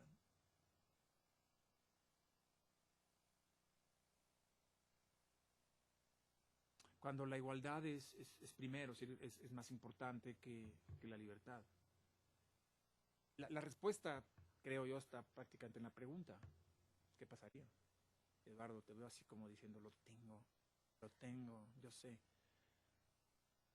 Pues pasaría que sería legítimo limitar, por lo tanto, la libertad de cualquier persona en aras de la igualdad. Es decir, que yo te quito, ¿sí? Te quito literalmente propiedades o lo que sea, que tú has ganado, vamos, en aras de tu esfuerzo y de tus propios méritos, ¿no? Que eso es legítimo en la lógica precisamente de una sociedad bien ordenada, racional, liberal, democrática, con sistema de mercado, etcétera. ¿Sí? Todo eso protegido por una sociedad en ese sentido típicamente anglosajona o europea, si quieren, aunque no. Pues al final John Rawls es estadounidense, pues o era. El asunto es que si el principio de diferencia lo hubiéramos puesto primero, sería legítimo entonces que le quitáramos a Bill Gates pues, la mitad de su fortuna. Y entonces, y la distribuyéramos, ¿sí? Por lo tanto, estaríamos limitando su libertad. Y la consecuencia de hacer esa distribución, digamos, forzada, implicaría una desincentivación de esta idea de que todo mundo está en una carrera, digamos, libre por satisfacer sus deseos y su idea de lo que es bueno, ¿no? ¿Ya? Porque parece que el micrófono lo estabas agarrando como un arma letal, o si no letal, por lo menos a ver. ¿Sí? Sí, esa es un poco la idea, ¿no? O por dónde iba tu cuestionamiento.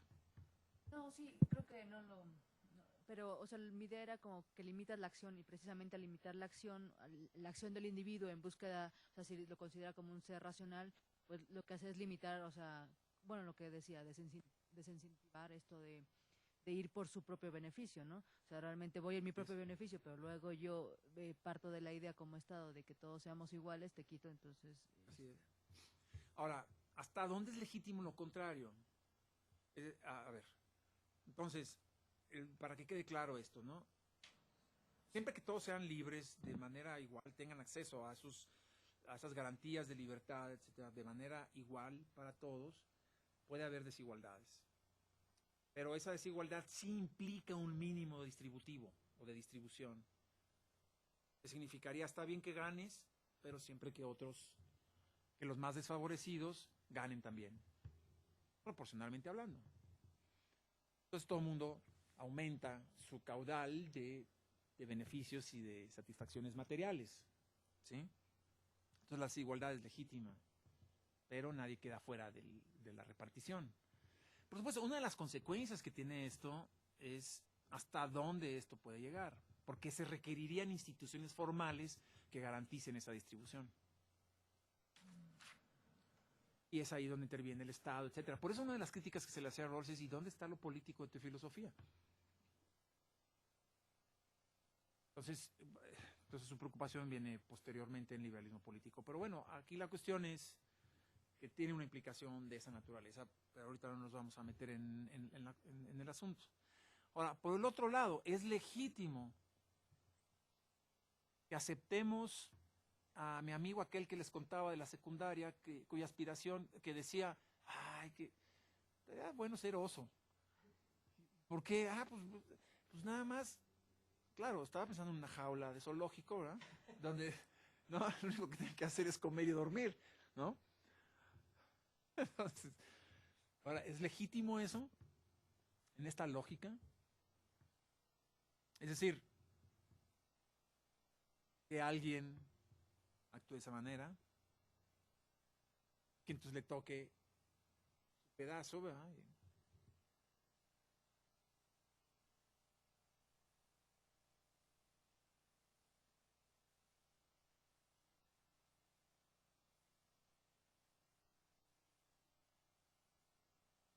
Bueno, no, en Rawls no sería legítimo porque, ¿por qué, Débora?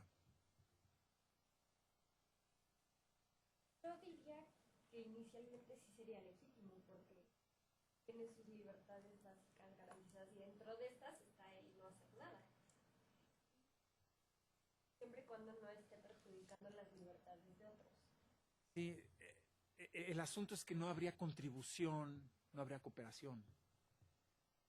Entonces, ese es un problema, pues, ¿no? O sea, en ciertos esquemas es cierto, en efecto, ¿no? Tú puedes dedicar, ¿no? Pero más bien sería que tú dedicaras tu esfuerzo exclusivamente a jugar tenis. Con el producto de tu trabajo. Tú solo dedicas a jugar tenis. o a mantener un jardín florido, y no a otras cosas. Bueno, eso sería legítimo. Pero la idea aquí detrás de esto es que estarías renunciando, como mi amigo, ¿verdad?, a cualquier, digamos, componente racional de operación. Digamos, la respuesta es tan elemental como eso, ¿no?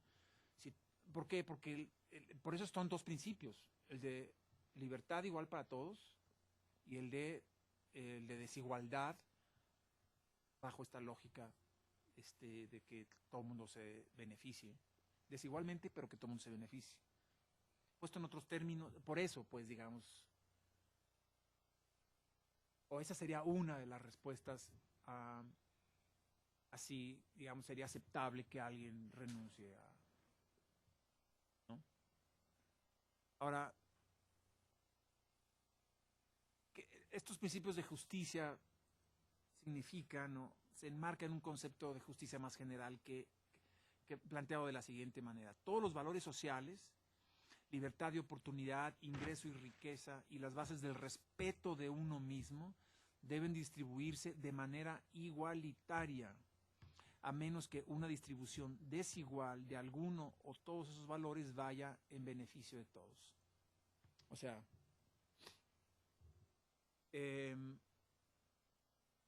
todos los valores sociales deben distribuirse de manera igualitaria, a menos que una distribución desigual de alguno o todos esos valores vayan en beneficio de todos. Y eso es lo que va a ocurrir por lo general, que una distribución desigual puede redundar en un mayor beneficio de todos que una distribución estrictamente igualitaria. ¿Sí? Ahora, esos valores sociales son importantes en Rawls: libertad y oportunidad, ingreso y riqueza, y las bases del respeto de uno mismo, que, bueno, después Amartya Sen vendría, digamos, a criticar y a tratar de complementar. Pero bueno, libertad y oportunidad ya vimos, ¿no? Estos valores sociales de libertad y oportunidad son, pues, la libertad, digamos, igual a la que todo el mundo tiene acceso, o debería tener acceso, y la oportunidad o igualdad de oportunidad, es decir, ¿no?, que todo el mundo pueda acceder o tener un campo parejo en la vida, digamos. Y ingreso y riqueza, es decir, que puedas tener un ingreso y que puedas acumular. Es decir, acumular, que eso significa riqueza, ¿no? Y las bases del respeto de uno mismo. Mi amigo el oso, que solo come y duerme, no estaría respondiendo a las bases del respeto de uno mismo, porque si las bases del respeto de uno mismo significa que esa sociedad bien ordenada, no es una sociedad árida, ni aburrida, ni gris, digamos, ¿no? En la que todo el mundo tiene un comportamiento relativamente similar, etcétera. Las bases del respeto a uno mismo es que uno pueda mostrar su propia identidad de la manera que considere más apropiada, ¿sí?, para sí mismo. Entonces, luego se dice, por ejemplo, se critica mucho, ¿no? O yo me acuerdo, por lo menos, cuando se empezaban a poner de moda las antenas parabólicas, ¿no?, que me daban envidia porque, pues, no teníamos antena parabólica, y entonces tú pasabas, incluso por rancherías ¿no?, y tú veías, ¿no?, casitas, pero su antena parabólica. O tú ves ¿no?, en condiciones de pobreza, ¿no?, y la gente tiene una televisión, ¿y por qué, no? O la gente en domingo se arregla, ¿no? Las mujeres se pintan y salen arregladas, y los hombres, ¿no?, a pesar de condiciones de pobreza. Como diciendo, oye, hay cosas más importantes como comer, ¿no? ¿Por qué gastas dinero, el poco dinero que tienes, o una proporción de ello, en cosas que no son indispensables? Porque este es un elemento muy importante, las bases del respeto a uno mismo. Ahí debe haber una distribución, es decir, tiene que haber acceso a eso. La gente no se le puede negar esa posibilidad. Entonces, por eso a veces las condiciones en las que son dadas las ciertas beneficios, la distribución de ingresos, que dicen solo puedes gastar en esto, ¿no? Tiene este componente de restringir a las personas el acceso a esas bases de respeto a uno mismo, ¿sí? Entonces, como hay respeto de uno mismo, y eso es algo aceptado por todos, es uno de los componentes del arreglo social al que estamos llegando, el que estamos acordando, no podríamos permitir que otro nada más se dedicara a dormir y a comer, también por eso, y no solo además por la cuestión de la cooperación, ¿no? Entonces,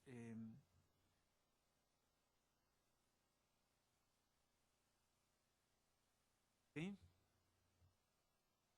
Entonces, los dos principios requieren que todos se beneficien de las desigualdades económicas y sociales. No puede haber nadie fuera, ¿sí?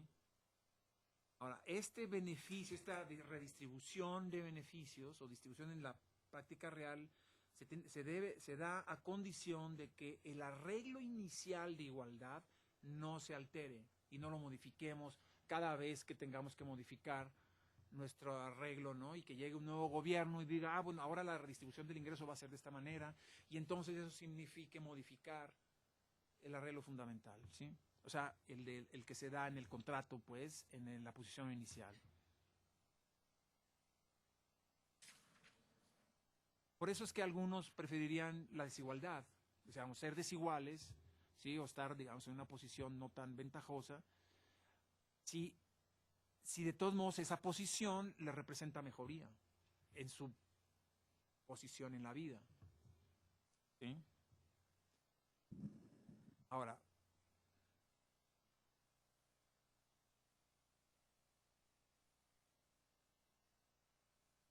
creo que es más o menos lo más importante. Quizá el miércoles podamos terminar de revisar esta cuestión, pero aquí están los componentes fundamentales de Rawls, ¿no? De la teoría rawlsiana, y claro, y mucho más, ¿no?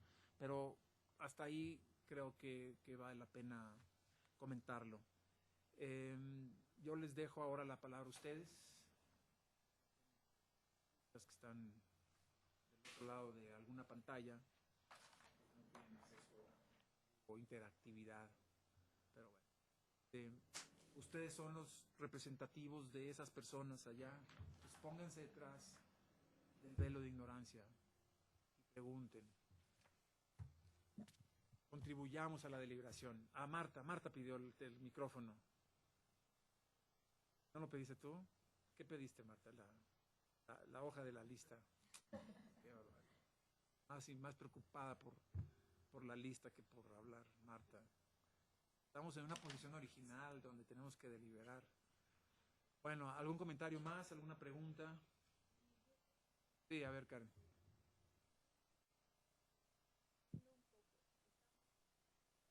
En la que todos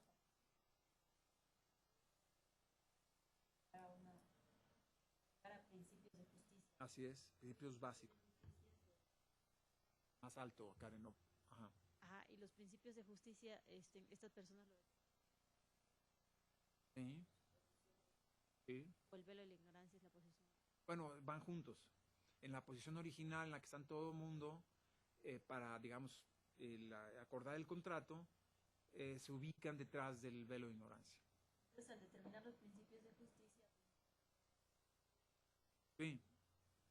Y para Rawls, intuitivamente, esos individuos representativos y organizaciones representativas llegarían a ese acuerdo, a esos dos principios. ¿Cuáles que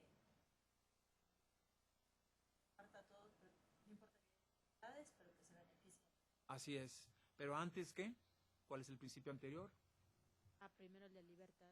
Así es, no son intercambiables. O sea, va el de la libertad igualitaria, digamos, el mismo acceso al derecho a la libertad. ¿Sí? La libertad es un derecho igual para todos. Y eso, claro, y mi libertad va a llegar hasta donde llega la libertad de los demás, ¿no? Estamos finalmente dentro de un arreglo con ciertas presuposiciones, que es una sociedad bien ordenada, que hay ciertos principios básicos de mercado, de respeto a la propiedad, ¿sí?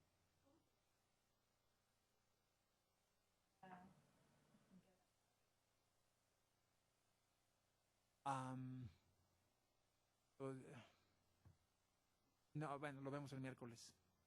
¿Sí? Pero bueno, Lexicográfica. ajá, exacto. Sí, exacto. Hay un orden así. O sea, no hay manera de que lo puedas invertir porque además es claramente entendible, digamos, para todos los individuos porque además son personas racionales, etcétera, que han llegado a un equilibrio reflexivo justamente por esa capacidad de reflexionar, de deliberar y que en condiciones, digamos, de racionalidad de la que todo el mundo participa. Si no hay unos menos inteligentes o menos racionales que otros, todos son iguales. Y por eso, digamos, en este arreglo hay ciertas exclusiones, si vamos, ciertas presuposiciones. No participa gente que no tenga estas características, punto, ¿no? Por alguna razón. ¿Sí? Es inevitable, ¿no? Y claro, bueno, de ahí podemos construir otras. Vamos a criticarlo desde la perspectiva comunitarista o desde la perspectiva de Ben Habib o de algunos otros así, donde ¿y por qué dejas fuera a algunos otros, ¿no? ¿Sobre qué bases o qué, no? Pero bueno, esta es la idea de la justicia, ¿no? Y de lo que se puede construir con estos principios, ¿no? Las consecuencias son muy amplias, ¿no? Marta. Ahora sí, recordé Ahora algo sí. que me había quedado la duda. ¿Cómo se relaciona el concepto del principio de justicia puramente procesal que él maneja con esta idea de no dejar excluido a nadie, o si se relaciona con la justicia distributiva, equitativa? Ahí me confundí un poco. Porque los principios formales, las instituciones formales de justicia funcionan y responden a los principios de justicia, los que ya se determinaron en la posición inicial, en el contrato, detrás de la ignorancia. Entonces, esas instituciones formales y todos los procedimientos y las formalidades con las que va a funcionar tienen que ser consistentes con esos principios. Entonces, así de fácil. Entonces, solo pueden responder y actuar en función de eso. Ahora, si una sociedad tiene ciertos principios no tan justos, pues las instituciones formales pues van a reproducir esos principios básicos de justicia. Podría decir que podrían llegar a resultados injustos en base por a esos supuesto. principios, ¿no? Ahora, en teoría, no ocurriría eso en una sociedad justa desde el punto de vista rawlsiano, ¿no? de los principios de justicia. No, eso difícilmente ocurriría, ¿no? Porque las instituciones formales estarían actuando en función de estos principios. Y lo que decidan esas instituciones formales sería justo precisamente porque están basados en eso. Pero no porque en sí mismas sean justas o no justas, sino porque sus procedimientos, sus formalidades están en consonancia, en armonía con esos principios básicos de justicia. O sea, la idea de las principios de las instituciones formales es esa nada más, que respeten las formalidades, o como dicen los abogados, ¿no? El debido proceso, digamos, ¿no? Y claro, en buena medida por eso los abogados dicen forma es fondo. El caso de Florence Cassé, por ejemplo, es un caso en donde el no respeto del debido proceso, que es un derecho básico al que tiene acceso cualquier persona, como no fue respetado, entonces todo lo que deriva de ahí, de fondo, es decir, de contenido, de sustancia, en términos de justicia, ya no tiene la misma validez porque sus derechos formales y las formalidades no fueron seguidas. Las instituciones formales fallaron ahí. Es decir, no siguieron el debido proceso y por lo tanto la sentencia o las consecuencias de eso no son justas. Aun cuando Florence Cassé, como me decía uno de los ministros de la Suprema Corte, es que, como dicen en inglés, guilty as sin. O sea, es culpable, sí está claro, pues sí. Pero le decía yo, ¿y el debido proceso? ¿Dónde quedó? O sea, eso, no, bueno, por eso es importante las instituciones formales, que se funden o que se fundan en unos ciertos principios de justicia, ¿no? Etcétera, ¿no? Pero bueno. Paula, ¿ya? ¿No? Esa cara es de ya nos tenemos que ir, ¿verdad? Ok, muy bien. ¿Alguien trajo el examen 4 en papel? Sí, me lo entrega antes de irse. Muchas gracias, nos vemos el miércoles. Algunos me lo mandaron por correo electrónico también, si quieren. Incluso hasta convendría que me lo mandaran por correo electrónico, pero déjenmelo en papel los que ya lo tienen, ¿sí?